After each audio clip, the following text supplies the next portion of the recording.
I was probably aware of skin cancer as a group, I guess, but not the specifics, not the types of skin cancer, or not melanoma. I think I'd heard of it, but not fully aware of the condition.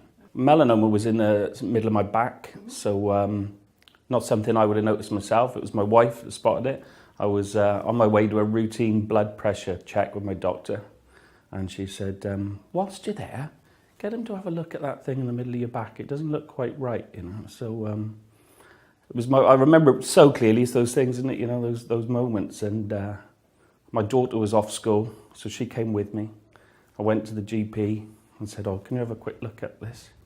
And his words, were, "I'm not going to send you straight down the hospital," he said, "but I don't like the look of it, and I'll get you referred." And that's the referral process went really well, actually. It was like, he said, "We'll get it done on a 2-week referral."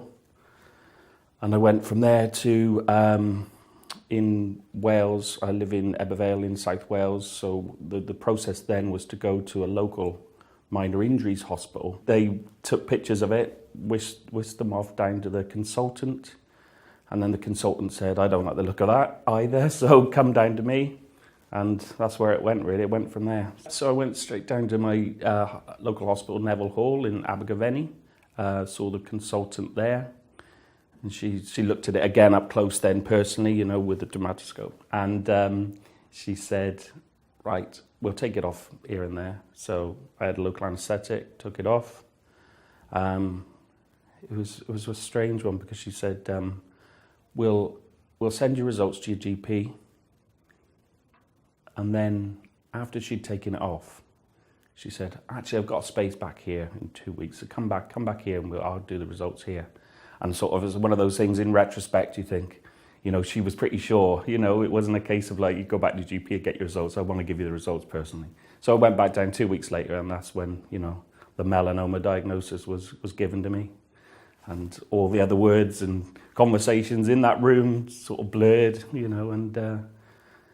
and at that stage, he said the guidance would be, because of its depth, I think it was 1.3 millimetres. So the guidance was they wanted to do a 2 centimetre wide local excision, all these terms.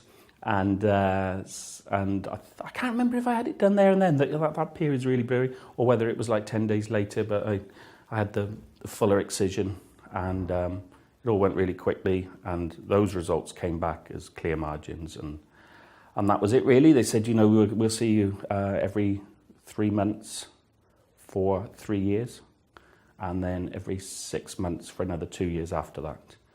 And that's when I started to look into it, I guess, to try and sort of understand a bit further about melanoma, and, is that the treatment? Is that it?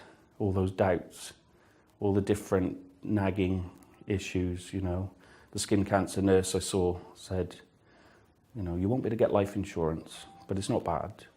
And then my critical illness policies paid out, and it was like, fantastic. But actually, that means it's really serious. So a lot of confusion, and then you look into different help groups. But through that, finding out that different people had different treatments, and the famous SLMB, yes, got the right. The sentinel lymph node biopsy was mentioned, and it seemed that would have been something that should have been offered to me in my circumstances, and nothing was ever mentioned.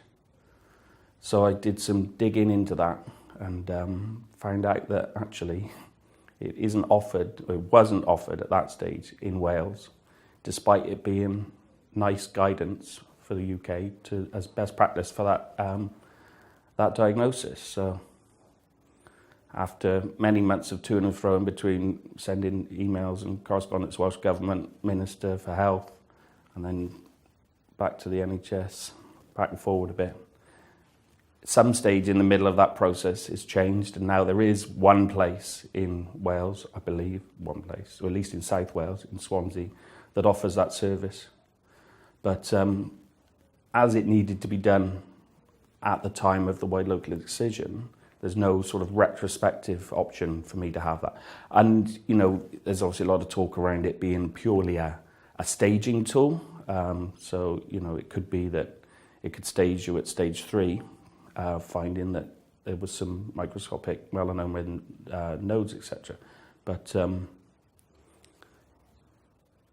it's also potentially offers options for treatment in the future that you know, that wouldn't be there if you hadn't had it. So you know, that's a concern. And I guess, you know, looking at trying to find out a bit more about treatment options and melanoma in itself, my sort of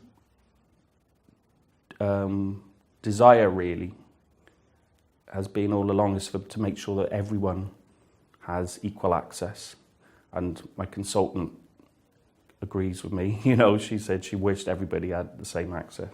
We had the conversation, actually, me and my wife, with the skin cancer nurse, you know, to say, what do we tell our child? And I think she said something along the lines of, you know, we'll tell her it's a nasty mole, if you know, or something like that. And I think when we spoke to Hannah, my daughter, initially, we probably weren't direct enough about it, and sort of, in some respects, regretted taking the advice, really, of the nurse, you know, rather than, you know, listen to our own hearts and we know our child better than anyone. We should have just gone with what, you know, she would have taken it much easier if it was a direct conversation. So, yeah, looking back retrospectively, I think we could have handled that better, but she's fine. She's fine.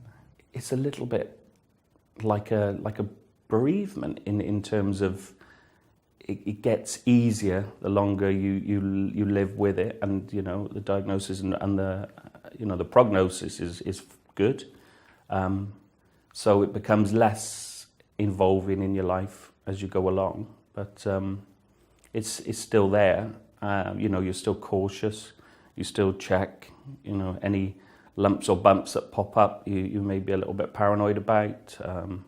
Like I say, it gets less, you know, impactful on your life, I guess, as you go on. But summer comes, the hats come out, the long sleeve shirts come out. I only had a checkup with my consultant just this last week, you know, and she said, "You look lovely and pale." I guess I don't see a big melanoma impact in the future, you know, for me. It's strange. I've probably got 3 more checkups left, I guess, now, you know, 3 6-monthly checkups left. That's a strange feeling, to feel that, you know, that potential safety net is going to be dropped as well.